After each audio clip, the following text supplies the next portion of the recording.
Well, apparently, if you heard the title, you know we're going to talk about weight loss. I've got an activity for us first. So I'm going to pass out some note cards, and I'm going to pass out some pens.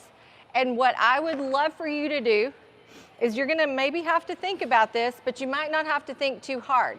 I want you to write down either the weirdest or most extreme diet you've ever tried or heard of, okay? So there you go. And I'm gonna let y'all start, you know what, I'm gonna let y'all start passing around. So go whichever way. I'm gonna let y'all be in charge of that. Weirdest, most extreme diet you've ever heard of or tried. Leave it anonymous. You don't need to put your name, because I might read these out loud. I will read these out loud. So I want to know what you've heard of, what you've maybe tried. Like I said, don't put your name on it. And I don't know what any of y'all's writing looks like, so you're safe. Please try to write legibly so I can read. So we are here today. While you're writing, I'm going to give you a couple of minutes to do that while I just tell you who I am in case you don't know. My name is Melody Barrons, and I am the nutrition coach here at CrossFit OYL. I'm also a trainer here at OYL.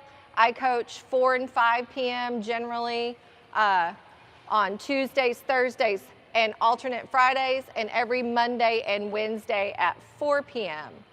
So if you are in evening classes, you will probably see me at some point during the evening.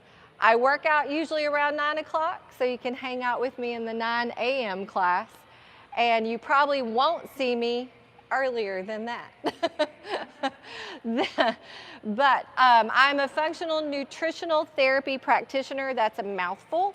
I've spent a long time studying nutrition, working with clients. Did everybody get a pen and card? Okay, cool. And we're writing down the weird and most extreme diet. Cool. When you're done, hold on to it, and or you can fold it and just start passing it up. Steve, you'll gather them for me. Okay. All right.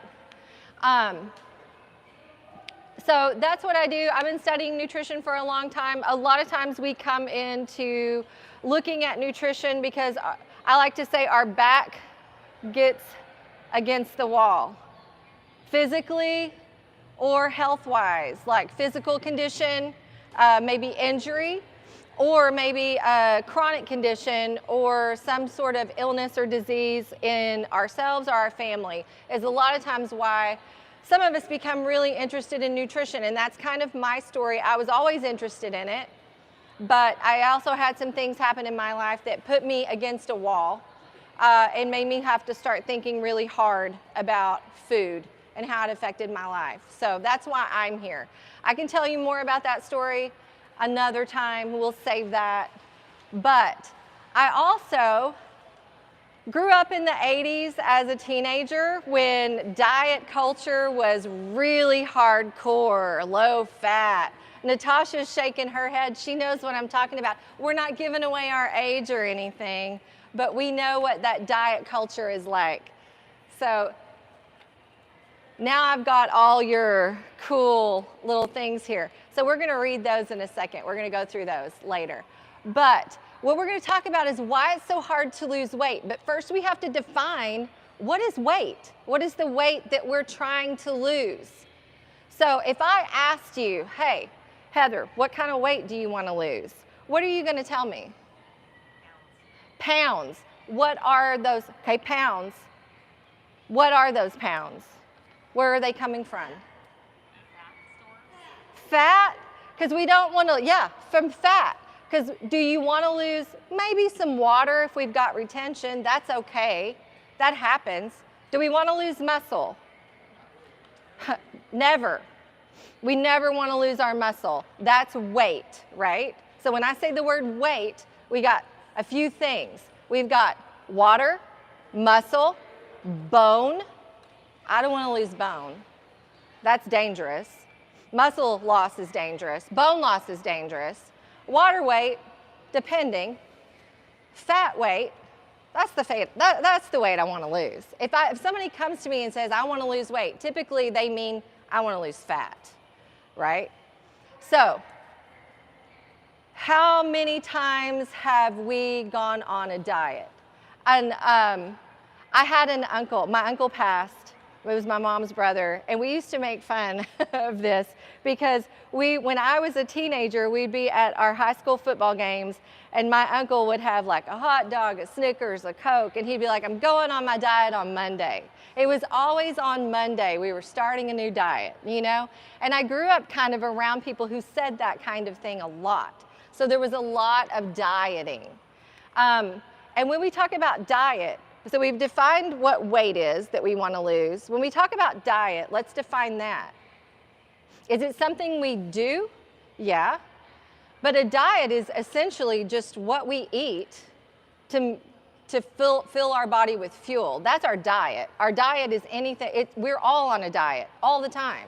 We're all eating. We eat a few times a day, most likely.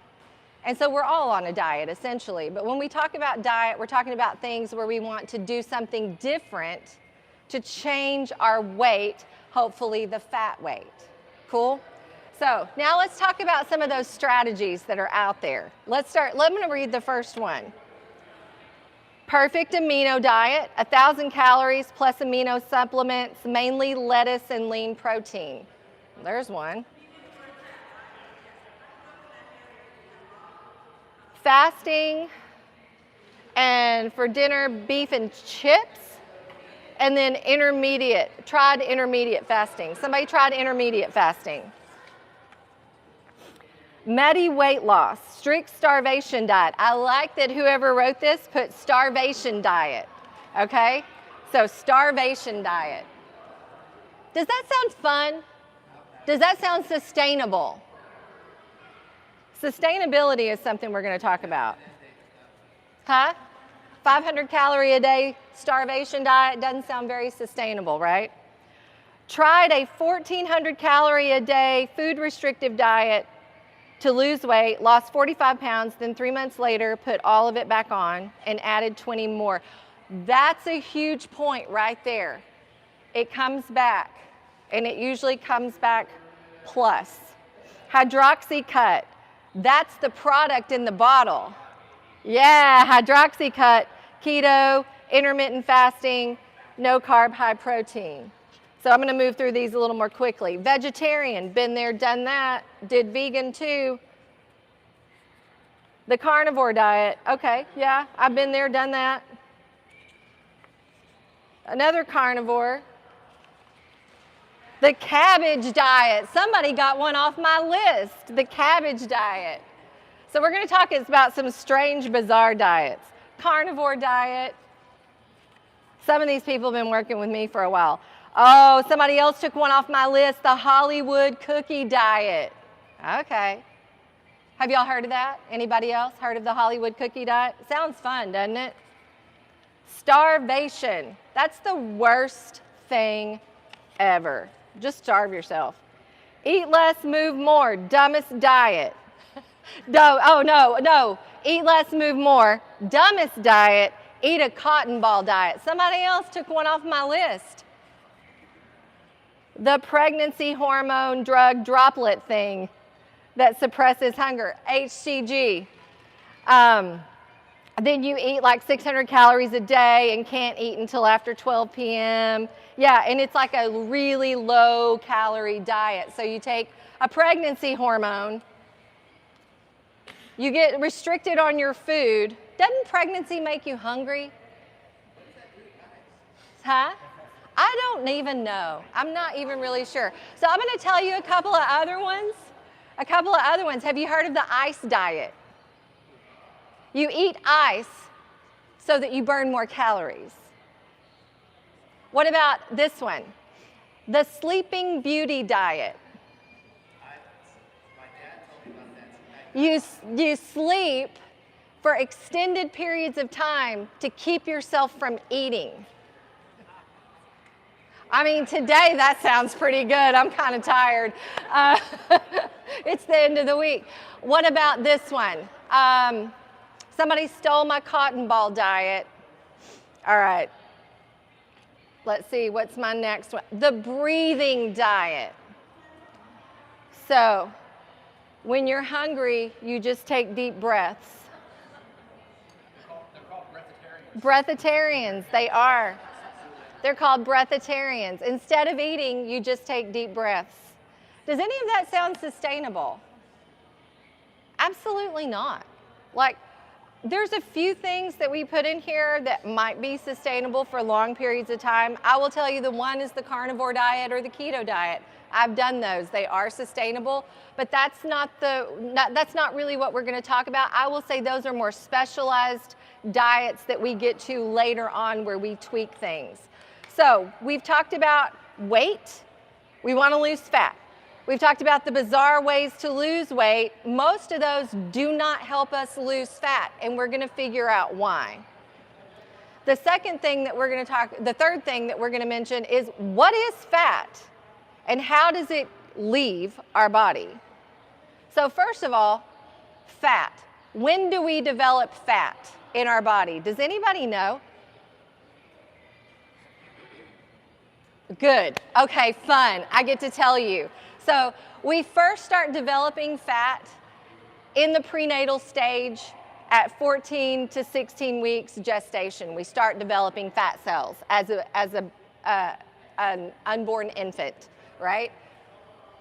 Then as we grow from 0 to 2, this is a critical stage of building fat cells in the human body.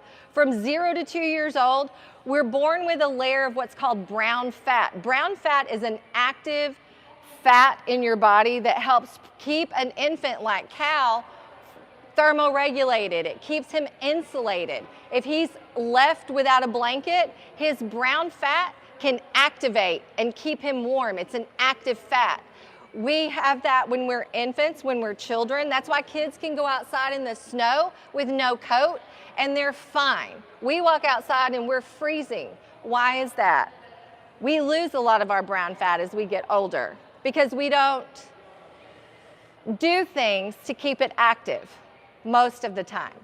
So we start developing that fat. We start developing our white fat, which is our energy store fat when we're an infant.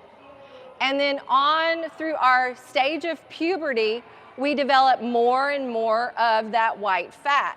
We have 3 types of fat: brown fat, white fat, beige fat. Brown fat regulates temperature. White fat stores energy. Beige fat does both.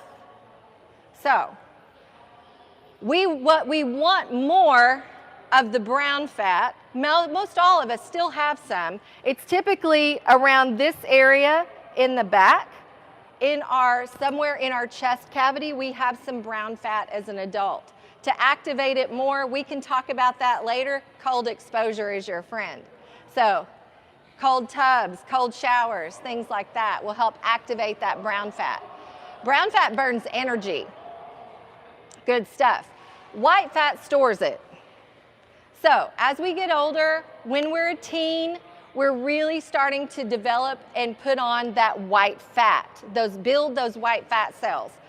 By the time you are out of puberty, and let's say we're going to give an arbitrary age of 18 to 20, your fat stores are set. You have all of your fat cells that you're going to have for the rest of your life. There's a couple of exceptions. If we gain an excessive amount of weight as an adult, we can develop more fat cells.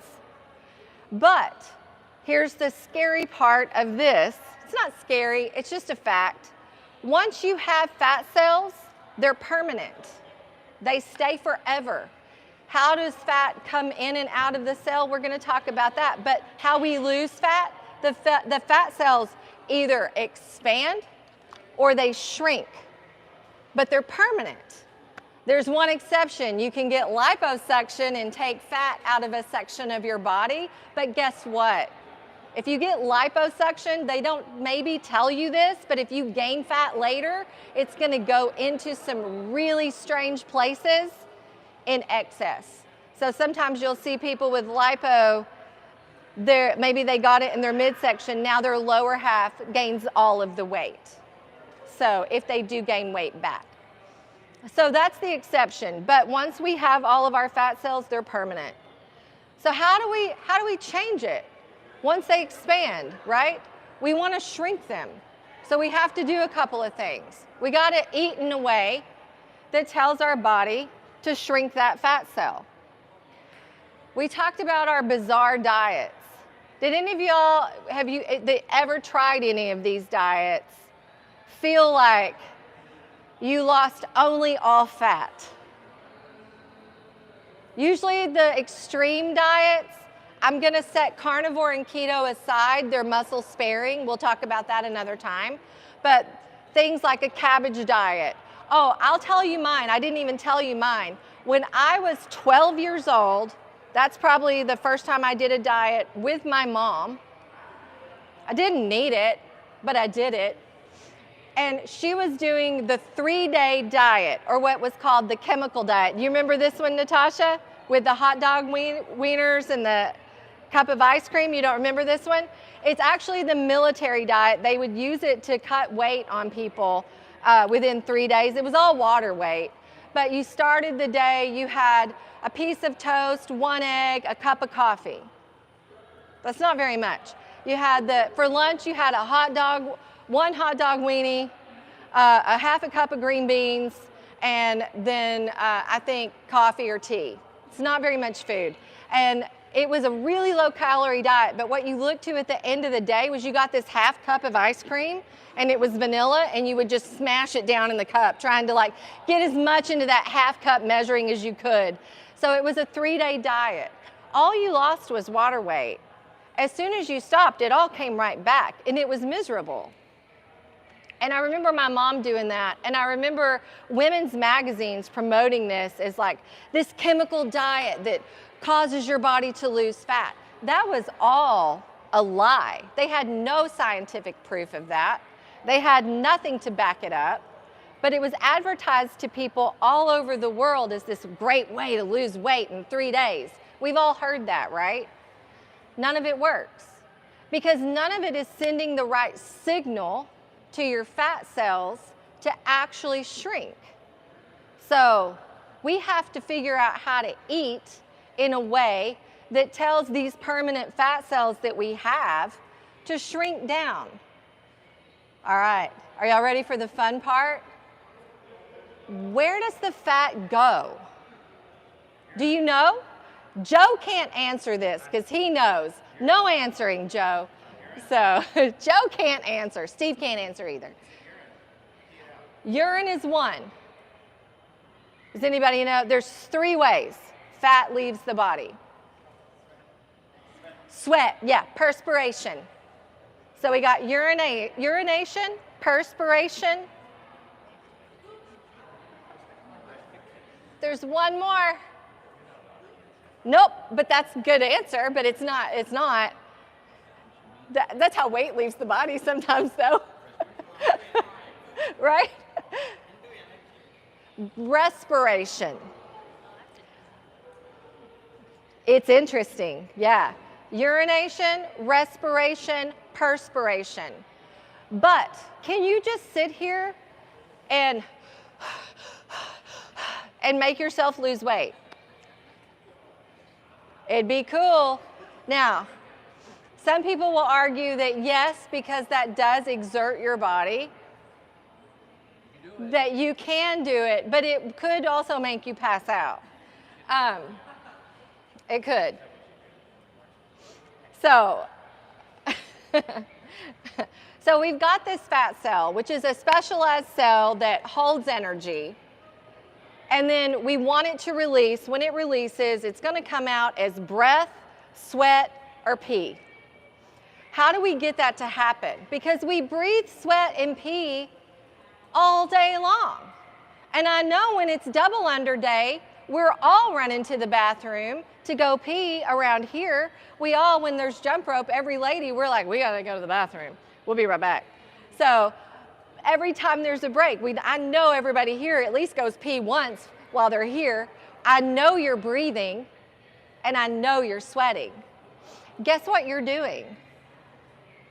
You're actually activating your system to burn and release fat. One way to release fat out of the cell is through forced adaptation through exercise. But that's not the only key. The key is you have to get through all of the sugar or the glucose that you have in your system first. So that's where hormones come in. Our body has to get the right hormone signals from the right foods to do the activation necessary for our cell to open up. Fat cells are stingy cells. They are our fail-safe for survival. They do not want to let go of the fat once it's there. So those permanent fat cells with that white fat in there, it wants to keep it for energy in case we all of a sudden have no food. So it's a safety mechanism. So when we go through our day and we're constantly giving ourselves lots of food that puts a lot of sugar or glucose, these are the carbohydrates, into our system, and we never give our body a chance to burn through all of that and tap into the fat cells because it's a hormone signaling that happens, then even though we're exercising and we're breathing hard, we're going to the bathroom and we're sweating, sometimes we're not losing the same amount of fat that we could if we just had some of the other hormone signals dialed in. So how do we do that? How do we get that to happen? I'm going to write something on the board.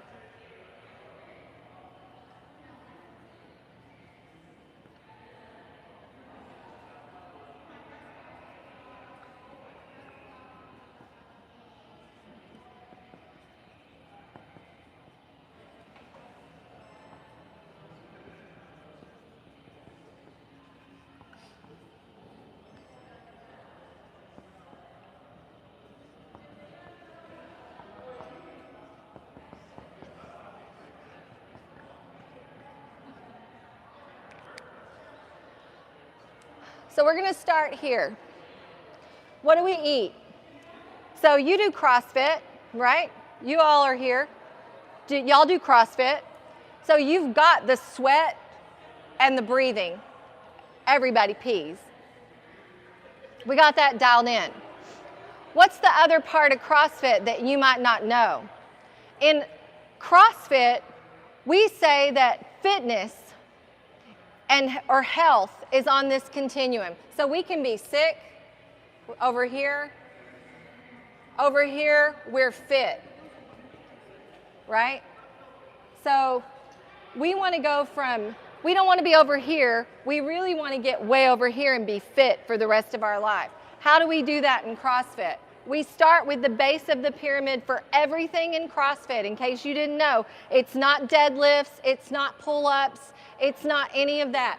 It's eat meat, vegetables, nuts and seeds, some fruit, little starch, and the big one. I'm going to write it here. No added sugar. It's a real food. We're talking about no added sugar. So, yeah. Dairy, that's dependent on the person. So that's where we start getting into nuances. We're sticking with the basics here, right? So I'm going to give you, at the end, we're going to talk about that. So the basic idea is if you didn't know where to start at all, if you wanted to get to where your fat cells, they knew how to open up and let out that fat so that you could breathe it out, sweat it out, pee it out, then this is what you start with. What do I start with? I eat protein, I eat above ground vegetables. I eat good healthy fats. That's just, we're simplifying it, right? We're not getting into the which nut, which seed. We're just saying a real fat that came from nature. Some fruit, it's just easy. What's some? So more meat than vegetables, more vegetables than fats, more fruit, more fats than fruit, and maybe a little more fruit than starch. And then over here, the big one is I'm not going to throw a bunch of sugar on top of my food and eat it. So what does that not have in it? I want you to think hyper-palatable foods, sugary, hyper-palatable packaged foods. How do I know if a food is real?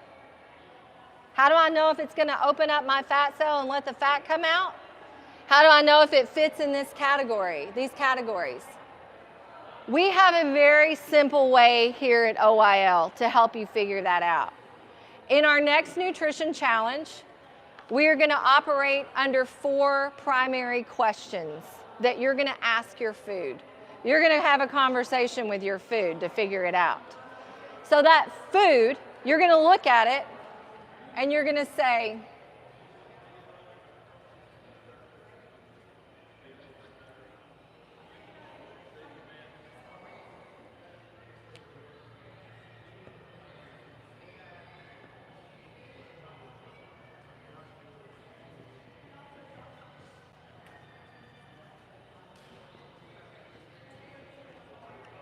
did you have a mother? How do I know if my meat is real? We won't get into fake meats and vegan or anything like that. Did you have a mother? There's your dairy question. If the dairy had a mother, if it came from something living, it's probably okay, right? Depends on the person.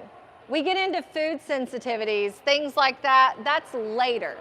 That's more nuanced. First question, did you have a mother? Okay, that's pretty real.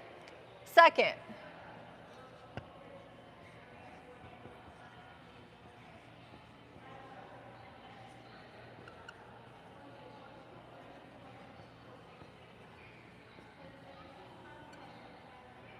did you come off of a tree? Did I pluck it off, pull it off of a tree? That's probably a real food. It probably is going to send the right, we're going to talk about why this matters. Did you come off of a tree? Third question.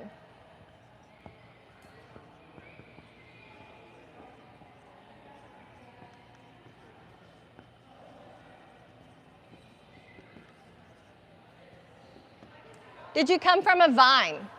It's another really good question. Covers pretty much all of this one, this one, this one, and this one. Almost.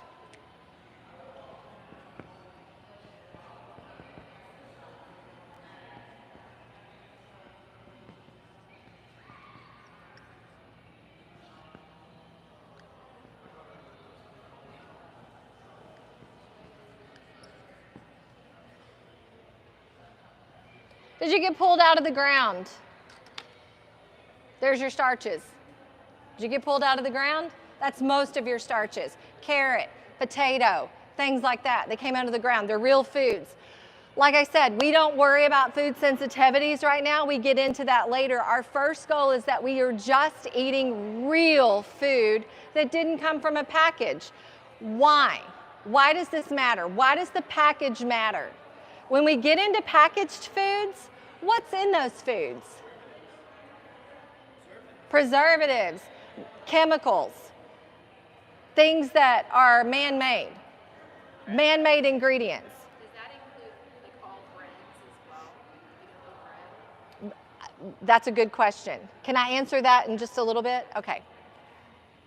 All right, so preservatives, chemicals. So I have some special things. I'll just go ahead and say it now. Bread is one of those iffy things. Quality matters. We got people here like Christine that make great sourdough bread. I'm a huge fan of sourdough bread. for the person that it fits for what they're trying to accomplish. That's where food sensitivities, things like that come in. So most packaged breads, if you look at it, the list of ingredients is not going to jive with this, right? It's going to be, the reason why the sourdough works, it's fermented, there's a lot to that, but it's a good question.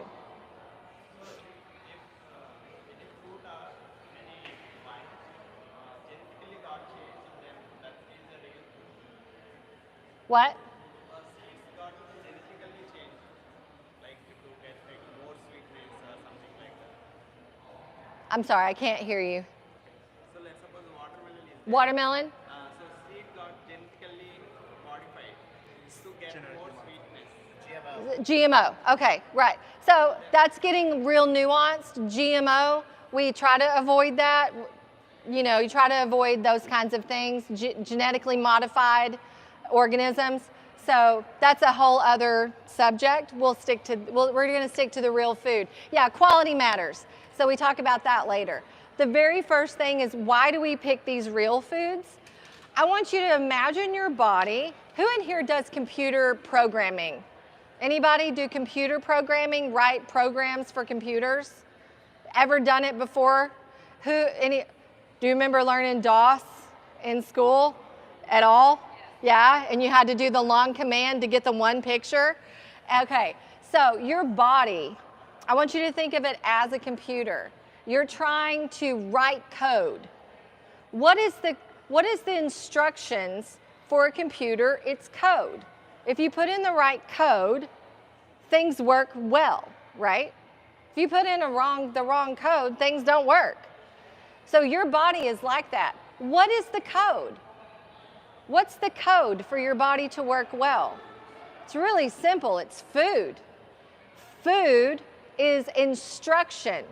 Instruction for your body and its hormones. Your body understands one language. And I said this in our last workshop. If you weren't there, your body understands hormones. That's the language your body speaks.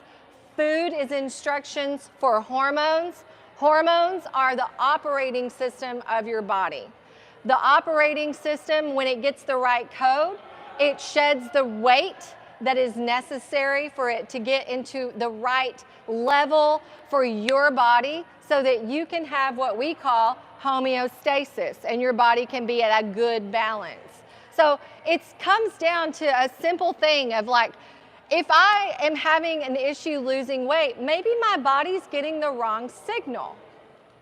I need to figure out the food that's going to give it the signal or the right instruction to do the work that needs to be done, because it needs to relax, work better. And that's one thing. When our body is constantly stressed, hormone signals get messed up. When we start feeding it well, that's the first thing that helps us to relax systemically and helps our body to actually start doing what it needs to do to repair and grow and maintain, but also allows it the space to drop the weight that we want to lose, which is the fat weight. Because if it's constantly in stress, what did I say earlier? Your fat is its safety mechanism. If your body thinks, wow, I'm in trouble, the first thing that it wants to do is hold on to everything that keeps it safe. And that's fat. The first thing, if I'm a young woman, which I'm not, not anymore, but if I was childbearing age, the first thing that my body will do if I'm not safe is it will stop me from getting pregnant. If a bear is chasing me and I am in high stress, typically your body's like, can't focus on growing a human right now. And it's the same thing with fat loss. If I'm so stressed with so many other things and I'm stressed in my body because my food is giving it poor information, then I can't lose the weight that I want to lose, which is the fat weight. Nobody wants to lose bone. Nobody wants to lose muscle. And we have to have a certain amount of water. You will lose some water weight if there's inflammation, but the fat weight is what we want to lose. So to kind of sum it up, all of the things that we talked about, these bizarre and strange diets that put you on eating cabbage all day long, or eating a cookie for 2 of your meals or 3 of your meals to lose weight because it's calorie restrictive, or eating something like, there was another one, the grapefruit diet. So you've got, or eating ice instead of food. All of these things are poor signals. They're bad information for your body. So it's not going to allow you to lose the weight that you truly want to lose. It might drop a few pounds, but it will come back because it was just bad information. So I want you to have the right information for your body, and it really just boils down to being very simple and asking your food if it's real. If it's a real food, your body's going to have all these cool receptors to take in that information and utilize it. It doesn't understand what some of the man-made chemicals are. That's where the confusion comes in. It doesn't understand what some of these things that have been so hybridized and processed in packages, and your body's like, I'm going to try to figure this out. I think that's protein. It could be fat, though. I don't really know. It confuses the system. So then we get, it's kind of like the spinning beach ball on your computer. You just get stuck. You get stuck. So to get unstuck, this is our first thing that we do. Follow this. If you're not sure, these are the questions. The big thing is not adding hyper-palatable packaged foods. That's the no added sugar. I'm not thinking that somebody's going to have their piece of steak and their sweet potato, or their potato and their salad, and you're going to douse it with white sugar, right? But if you have your regular potato, your vegetable, and your steak, that's all natural food. We're just avoiding the adding sugar to it. And that's really, yeah. Does that take away also like protein shakes, like if you're making it with a meal replacement type shake? Would you suggest not having that? No, we do use that. That's a great question. Then it comes down to quality, like what's in that mix. So that's a great question, because when we talk about not processed, it's the last thing that I would like to say about all of that is that 80% of the time, if we can look at our food like this, if you're eating, let me see if I can do math in my head. So if you're having 7 days a week, if you're eating 3 meals a day, that's 21 meals. If you're doing, let's just say 17 to 18 of those meals, you're asking these questions, and you've got a couple that, you know, you had a little something extra. I think we're probably going to get on the right path with that. I like to say 80% of the time, we are really nailing it. We leave ourselves about 20% of the time because real life happens, and sometimes we're stuck in a position where we have to eat something we normally wouldn't want to eat, or that doesn't fit the questions. Protein powder is not really one of those, because like here we use Thorn. Thorn is minimally processed. The ingredients are clean. I highly recommend it. It's great for supplementing and getting the added protein that you need. So it comes from a real food. It's just dried, right? So you can add water to it, shake it up, and go. Yeah, so that's really it. You're a computer. You require right instructions, good code. Good code does good things. Bad code confuses the body and sends us into that whole beach ball mode where we're just stuck. So for our next nutrition challenge, this is really what we're going to work on. We talk about habits. The big thing is how I know what to do, but mentally sometimes I want to do something else, right? That's what the support system is for. Sometimes you just need a little help getting on the road, right? That's why we're here. Nutrition Challenge is a 6-week challenge coming up. If you're not really sure where to start, this is how we're starting. It's going to be simple. We're going to add to your life. We're not taking away. My hope is that as we add to you, that you automatically start letting the things go that aren't beneficial to you. Because we want you to have what works best for your body, so that when you're in here working out and you're breathing and you're sweating and obviously you're going to go pee at some time, that is releasing that fat that you've now opened up because you've given your body the right hormone signals, and you're breathing it out as carbon dioxide, you're sweating it out as water, and you're urinating it out as water. That's how fat leaves the body. So, do you have any questions for me? Yeah? Is rice considered a starch? Rice is a starch, yeah. So we start working with, like, where's your insulin sensitivity? Are we pre-diabetic? What is the best carbohydrate for that situation?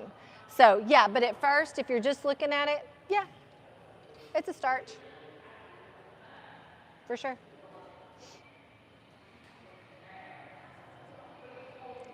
Any other questions? Insulin resistance.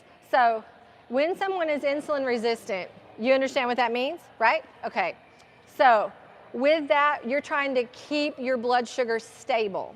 So you're going to want to think more fiber to help do that. But then we got to look and consider how that affects your gut, right? Yeah. So in that regard, if you want to talk to me separately about that, if that's something you're dealing with, we can do that. But above ground is going to be the less impact on the blood sugar. Yeah. Always just think above ground. Yeah. But here, if you do it this way, like little starch, you're good. You're mostly up here above ground, and this is just less. Cool. You were talking about dairy, so like yogurts, cheese, butter. Oh yeah, I do. Well, eggs are not dairy. Eggs are a protein that came from a chicken. But all the other stuff, yeah. I love it. Oh yeah. Without added sugar, yeah. So some people go more strict, what we would call paleo. I'm not anything. So I'm going to help you find what works for you. If you have a sensitivity to dairy, then we leave it out. If you do good with it, then we can keep it in. Yeah. It's a great source of protein. And butter just makes everything delicious. Real fats rule. Your body needs them. Anything else? Yeah? So, I know that we have to get salt. Is there a balance between sodium and magnesium? Yes. There's a balance. So the ratio, I can't, honestly, it's on the element packet. So the ratio is there on that packet. If you get one thing out of balance, then it throws everything else off, and you can get heart palpitations. You can slow your heart, speed up your heart rate. So yeah, it's a balance.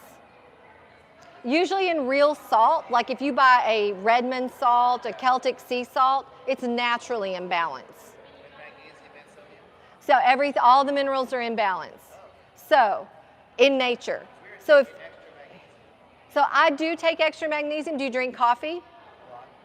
Then you need the extra magnesium. It takes magnesium to process caffeine. So that's why you would probably do well to take an extra magnesium supplement. I like bisglycinate. It's easy to absorb and it doesn't make you go poop. For a lack of it doesn't give you diarrhea. Anything that ends in ATE on magnesium, just no oxide. Yeah, no oxide. Well, that's the one that's like Epsom salt, right? Yeah, well, it can be an oral supplement, and it's mostly used to give you diarrhea, like to help you go to the bathroom. So you don't want to take that if you want to actually absorb it into the cells. So you don't want it to pass through your digestive system and just cause diarrhea. So, yeah, on here, so if you're looking at it, 1,000 milligrams of sodium, 200 milligrams potassium, and 60 milligrams of magnesium. So that's kind of the natural ratio. They did a lot of research on this. So if that's kind of how you can look at that. But the exception is if you're a coffee drinker and you have a lot of caffeine, it takes a lot of magnesium to process it. So that's where you do better with a little bit of a supplement. What happens with the caffeine that's not processed? It recirculates and it makes you feel jittery and irritable. Yeah, it'll reprocess through, like it'll go through different phases of liver detoxification.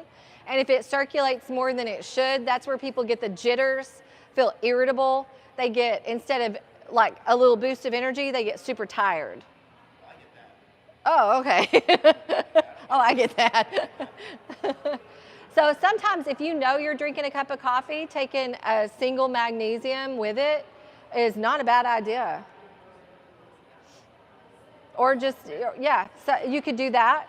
So I know people that do that. Yeah, I have like, I guess what equates to about 4 cups of coffee a day. That's a lot. It's probably a lot. Are there certain meats that you would say to stay away? I mean, I've heard like red meat is bad for you. Red meat is the best thing in the world for you.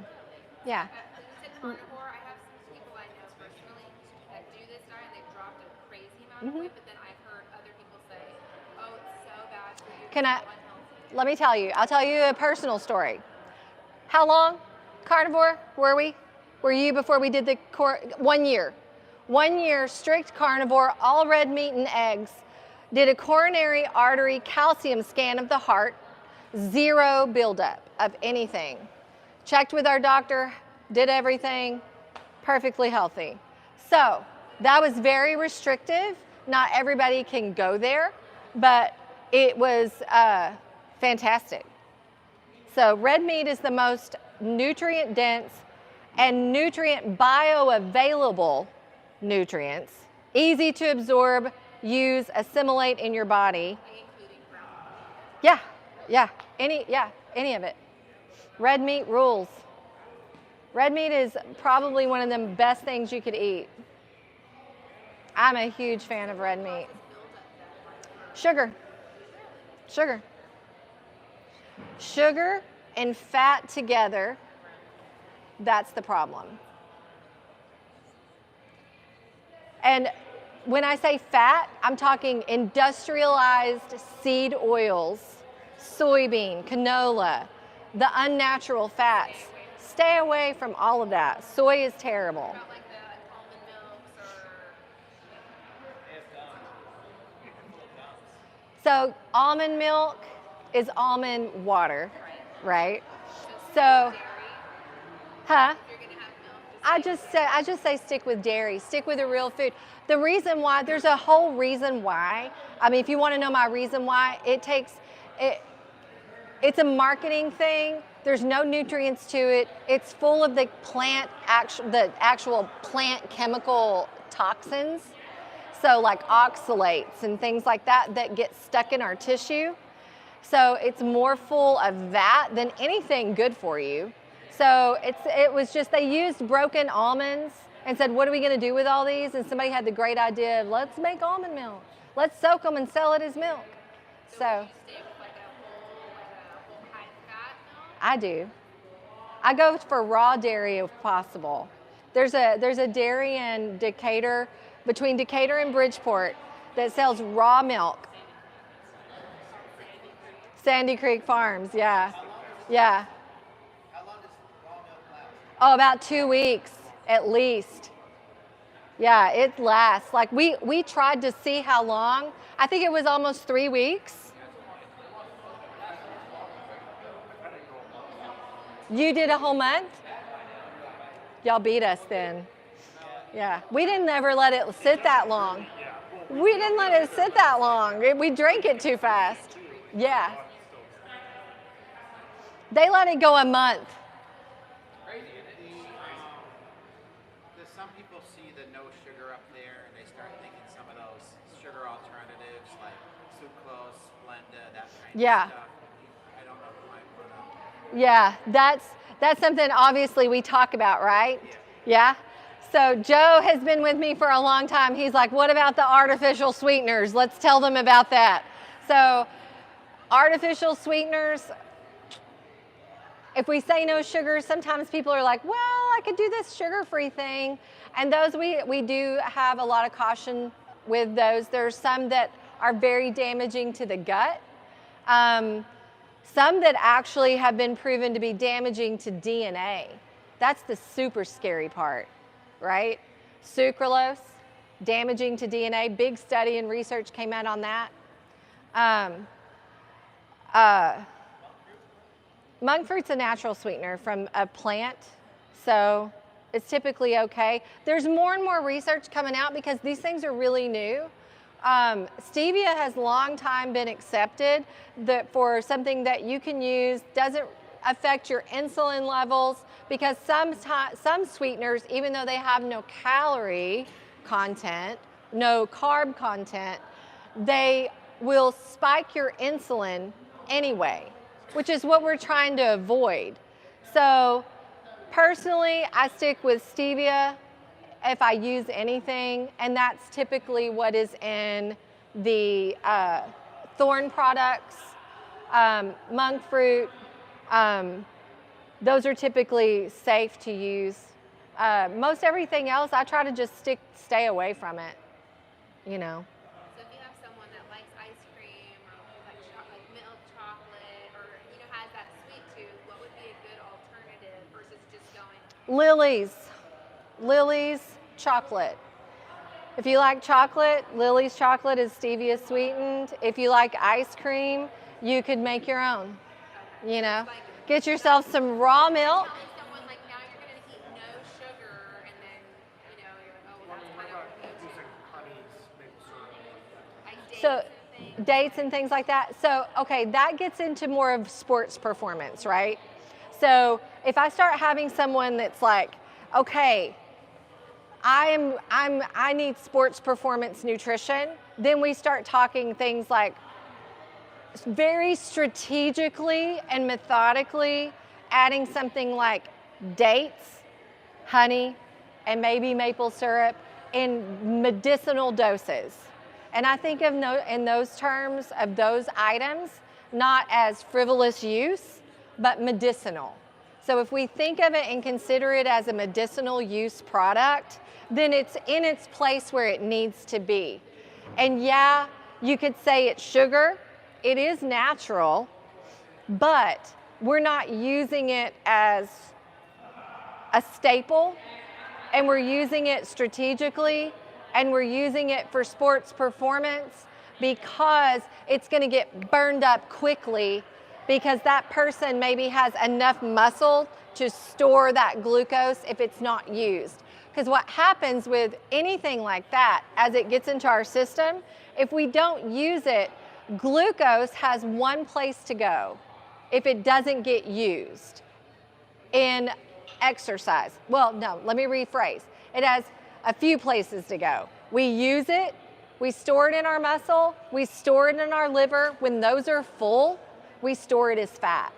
So if it's too much, if the glycogen stores of the muscle and the liver are full, and then it's circulating in the system and we don't utilize it, then it just goes into those white fat cells and makes them puffier, right? It's gonna fill them up and make them enlarge. And our goal is to shrink them. So we're gonna use those things strategically. But they're natural and they're great. So. What does the 6-week challenge look like?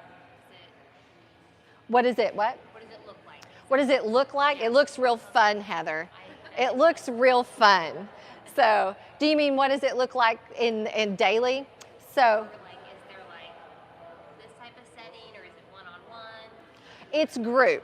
So, it's group. You have your app. You get your daily lessons. We meet once a week in a Zoom call. to catch up with each other. Then at the beginning, middle, and end, we do a check-in with me. You come in and do your in-body. So beginning, middle of the challenge, and at the end. So, and then daily you have your lessons, your goals or action items. And then, of course, like I said, that weekly meeting where we meet with each other. And in the app, when there's a challenge going on, the community section of that app gets a little fun. I mean, because everybody's talking, showing their meals, and communicating with each other. So think of it like Chalk It Pro, but just for food.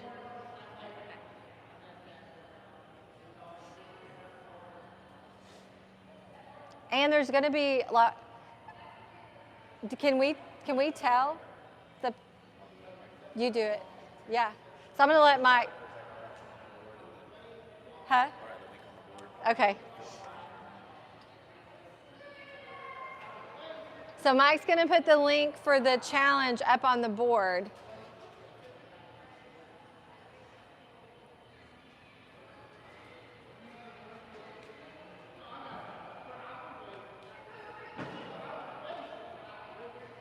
So this year, or this nutrition challenge is Own Your Nutrition. We say Own Your Life here. That's the name of where you belong. Own Your Life. You know about the 1% better that we really believe in. And this is just that next step. If you haven't taken it to dial in your nutrition or to get on that path, this is our next step of building our CrossFit journey. Because my thing is, like, if you're doing CrossFit and we're not adding in the nutrition aspect, then honestly, are we really doing it? Because are we really getting the benefit out of everything that we could be getting if we're not looking at our nutrition? Does it have to be perfect? Absolutely not. But making some steps, yeah, we want to help you do that.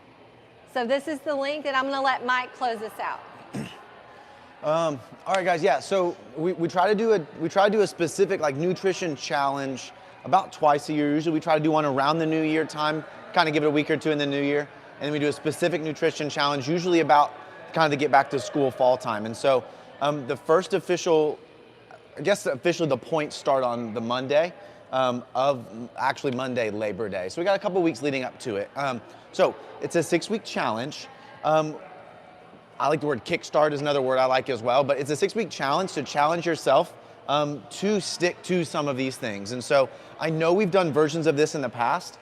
Melody and I have been working hard, specifically Melody's been working hard the last couple of weeks, revamping that and not just making some tweaks. We're going to be trying a completely new angle of it this time. So if it's something you've gone through before, obviously the principles of nutrition are going to stay the same, but the challenge itself is going to be completely different than the way we've been doing it. We're going to go through it in a very similar way as how she presented today, kind of working top to bottom and making focuses per week. But if you've done it before, you know how the app works. And so within the app, the nutrition app, there's boxes you can check every day for different habits, both related to nutrition, and we usually do a nutrition habit and then another habit. So sleep or stress or leadership, we're talking about 1 week, different habits in that side.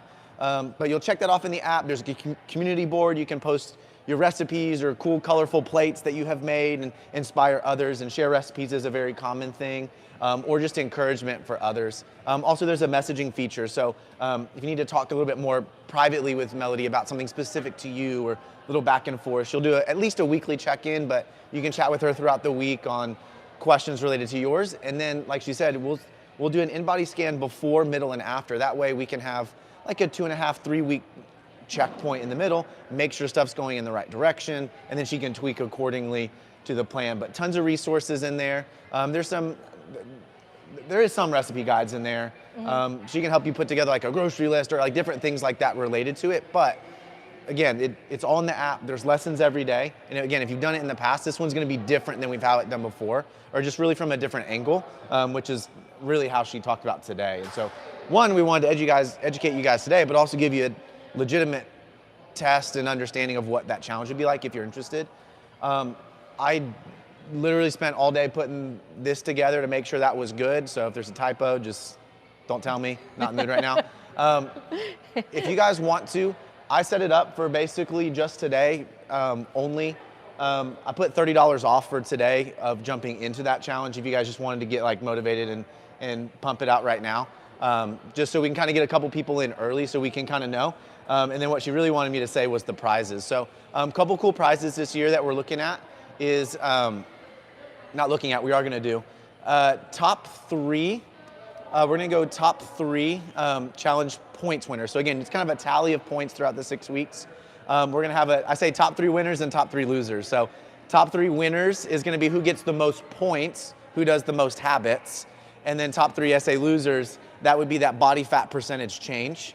Again, so you can add muscle and that helps, but also lose fat through your blood, sweat, and tears like we were talking about. Well, not blood, but through your sweat and your tears, right? So top 3 winners, top 3 losers. We're gonna do a tub of Thorne protein, which is really cool. That's a value add. But also the top male and top female combined scores. We're gonna do an hour float session at Fort Worth Float Company, and then an hour I can't make sauna and cold plunge. You'll do your 2 hours Hey, back you to can back. activate that brown fat. There you go, activate your brown. I'm gonna start telling people, I'll be like, oh, it's just brown fat. Yeah. Yeah, that's my new term now.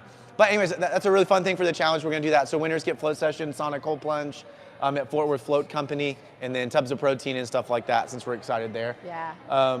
If you guys have any questions, I'm happy to answer any question. Melody's probably the main one you're gonna really wanna talk to, but we'll stick around and hang out. But do you guys learn something today? Yeah? Was it good? Cool.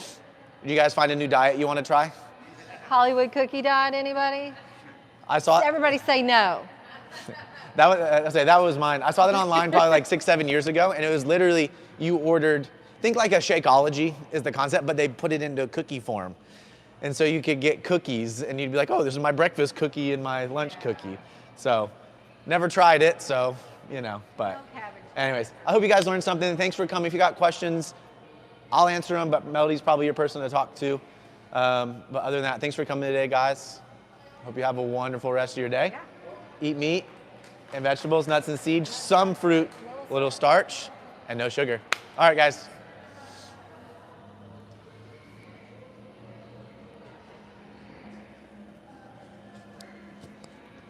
Cool.